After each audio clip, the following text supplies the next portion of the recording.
50% অর্থই তুলে নিয়ে যেতে পারবে না, লভ্যাংশ তো প্রশ্নে আসে না। এবার মেলাটা যে মোটামুটি হবে আর কি। প্রকৃত পাঠক মেলায় আসবেই। বিভিন্ন পক্ষের অবস্থান পাল্টা অবস্থানের পর ঐক্যে পৌঁছেছে প্রকাশকরা। 26 ফেব্রুয়ারি দুপুরে প্রধানমন্ত্রী তারেক রহমানের উদ্বোধনের অপেক্ষায় অমর একুশে বইমেলা 2026 সেই লক্ষ্যে চলছে স্টল তৈরির শেষ মুহূর্তের কাজ।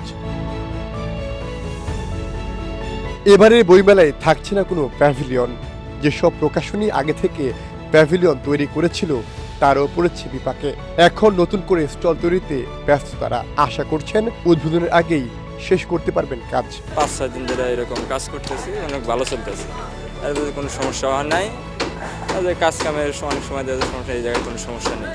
আপনার 90% কাজ শেষ হবে, আর 10% দেখা যায় যে 2-1 দিন পরে হইতে পারে। এবারে বইমেলায় কাজ করতে পেরে আমি নিজেও খুব আনন্দিত, ভালোই লাগছে আমার। প্রতি বছরই বইমেলাতে আসা হয়, এভাবে কাজ করা হয়, এবারেও নতুন কিছু নয়।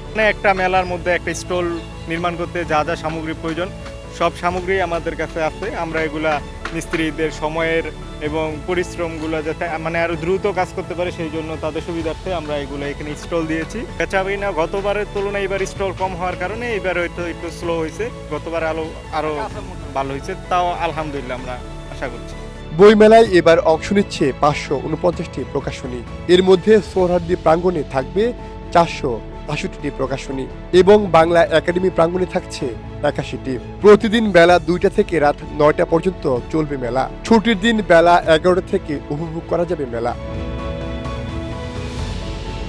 তবে চলমান রমজান ও সামনে ঈদুল ফিতর থাকায় বেচাকেনা কতটা হবে তা নিয়ে এখনো দুটানাই প্রকাশকরা। তবে কেউ কেউ বলছেন বইকে যারা ভালোবাসেন তারাই আসবেন এবারের বই মেলায়। রোজার মধ্যে বেচা বিক্রি কেমন হবে? একেবারে হবে না, কারণ পাঠকের সমাগম হবে না। যে পাঠকগুলো আসবে এগুলো আসলে বই কেনার জন্য আসবে না। হ্যাঁ, আশেপাশে যেগুলো আছে তারা হয়তো আসতে পারে, কিন্তু দূর দূরান্ত থেকে যে পাঠকগুলো রোজা রেখে নামাজ পড়ে সারাদিন অভুক্ত থেকে বইমেলার মাঠে তো সমাগম আমরা প্রত্যাশা করি না প্রকাশকরা। রোজার মাসে আমাদের যে লগ্নিকৃত অর্থ, এই অর্থগুলোই আমরা তুলতে পারবো না। আমরা 50% অর্থই তুলে নিয়ে যেতে পারবো না, লভ্যাংশ তো প্রশ্নে আসে না।